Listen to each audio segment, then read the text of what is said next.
video is a continuation of chapter 10 part 1 on dot diagrams. So the next exercise we have is question number 3. Calculate the range of the marks. So range, take the largest value, which is 98, minus the smallest value, in this case 60, and we get a total of 38 marks. Okay, take note that the units are important. So next, what is the most common mark? Common. Which one has appeared the most time? So a dot diagram will allow us to see the answer very quickly. In this case, it will be 85. Okay, we also call this as the mode or modal mark. Okay, it happens the most frequently. So if I ask you what is the mode over here, it will be 85 marks. What is the most common mark? 85 marks. What is the highest mark obtained? So that will be 98 marks. Okay, and there is actually only one person who got it. So if the same data is to be represented on a pie chart, what is the angle of the sector representing the marks which are at least 84? At least 84. So I can include 84, I can have 85, 86, all the way up to the maximum mark. So how many of such people are there? So at least 84, we start counting.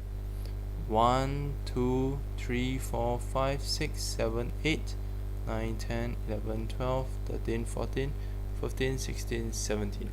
There are 17 people, 17 students who got 84 and above. So 17 out of 30 students. Okay, 17 out of 30 will be the fraction of students who got 84 and above. Then we need to multiply this by 360 degrees, because in one full circle we have 360 degrees. Then in a pie chart, a fraction of 17 out of 30 will give us 204 degrees. So annotations are important. Angle equals to 204 degrees. Now 50% of the students obtain X marks or more. What is the value of X? So 50% of students, how many of such students are there? If it is 50%, then number of students equals to 50 over 100, remember our percentage, multiplied by total of 30 students, and there are a total of 9 students.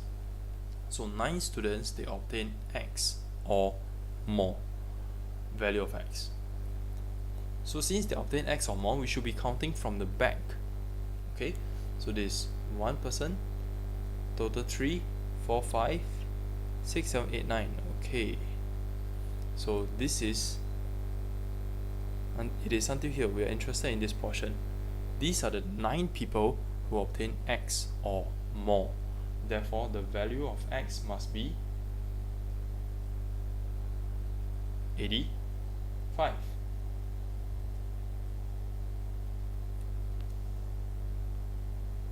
I'm sorry, I made a mistake. So 50 over 100 times 30 is actually 15. Okay, sorry, I made a mistake over here.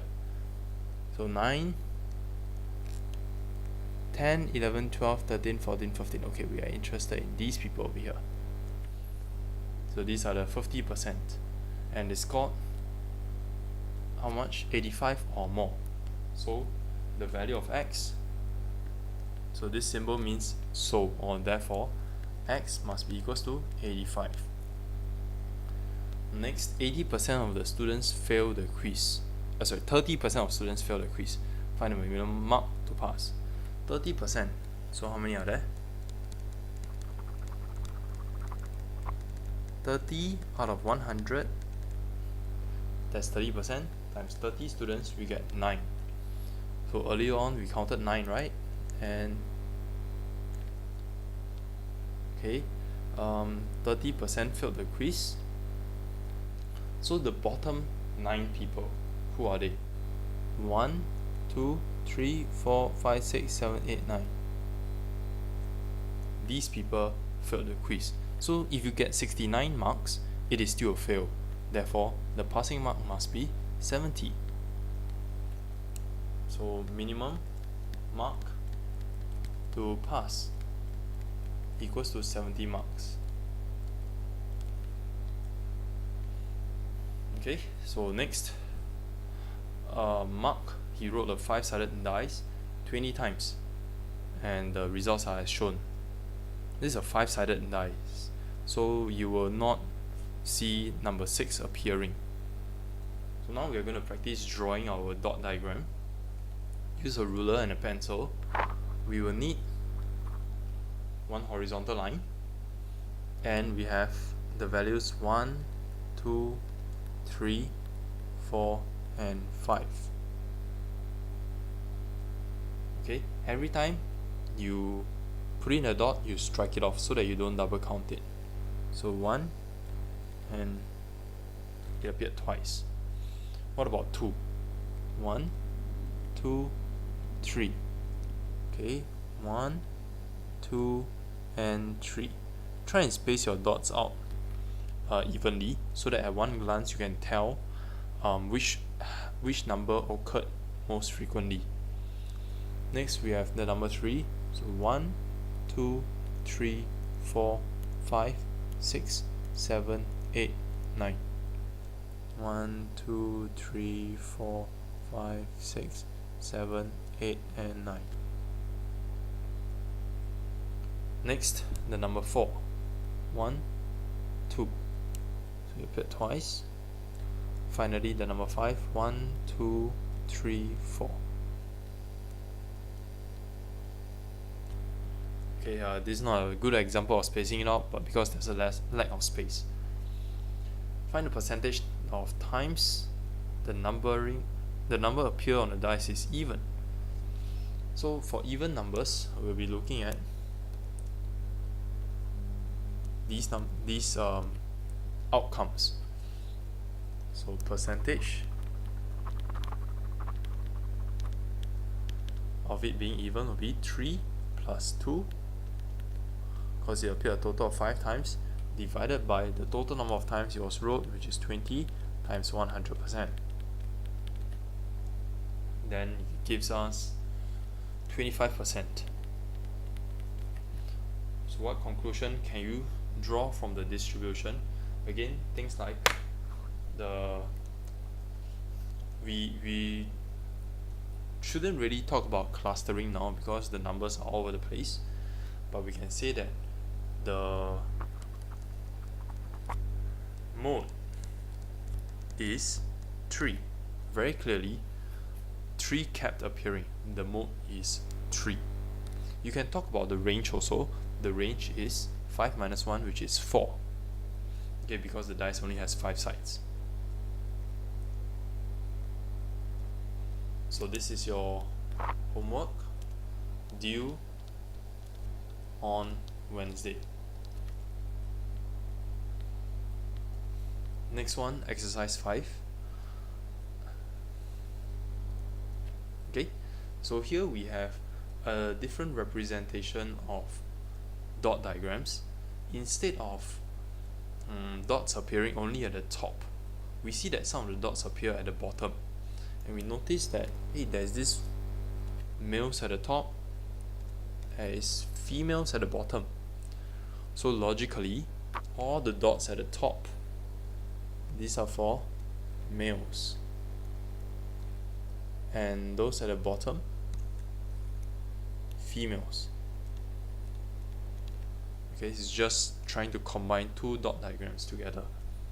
So part A, students who weigh more than or equal to X kilograms are considered overweight, and 7.5% of the students are overweight. They did not specify boy or girl, so in this case we are referring to both males and females.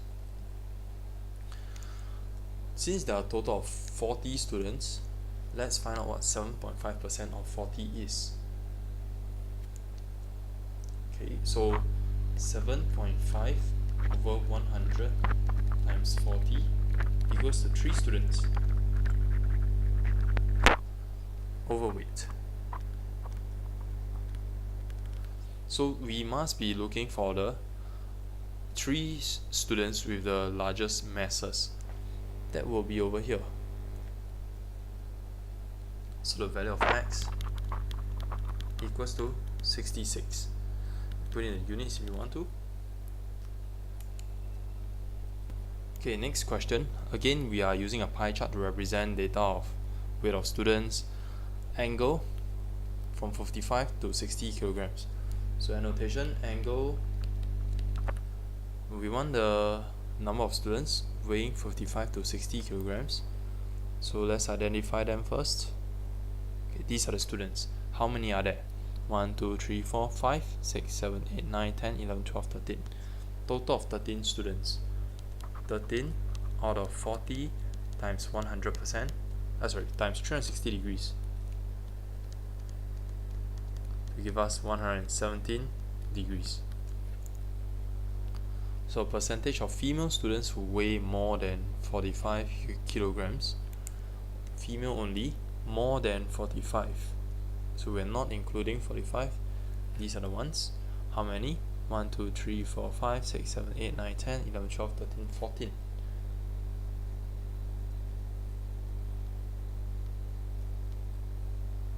Okay, so percentage of female students weighing more than 45.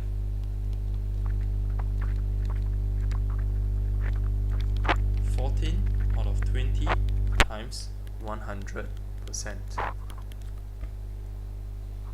So we get 70%.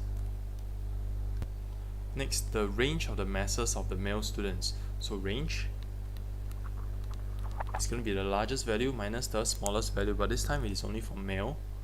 So the largest being 69, smallest being 52. 69 minus 52 to get a total of 17 kilograms. So the range for the girls.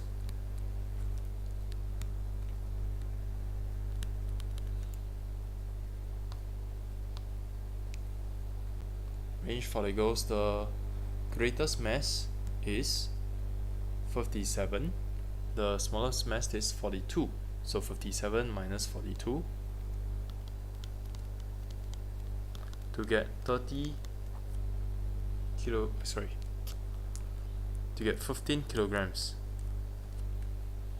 So run on 2 comments of the comparing the masses of the male students and female students. So there are quite a number of things that we can tell from this. First, we can talk about the range. Range of female students. Weight is 15 kg, which is smaller than the range of male students' weight of 17 kg. We can also talk about the cluster, right? So the female students' weight cluster around 42 to about 46 kg with a peak at 46 kilograms. Okay, notice that after 46 there is actually 2 blank spaces, so that will be a separate cluster. Then let's look at the males. Okay, males, they are generally occupying this whole portion, so it clusters from 52 to 66. Male students' weights cluster around heavier weights of 52 to 63 kg with a peak at 57 kilograms.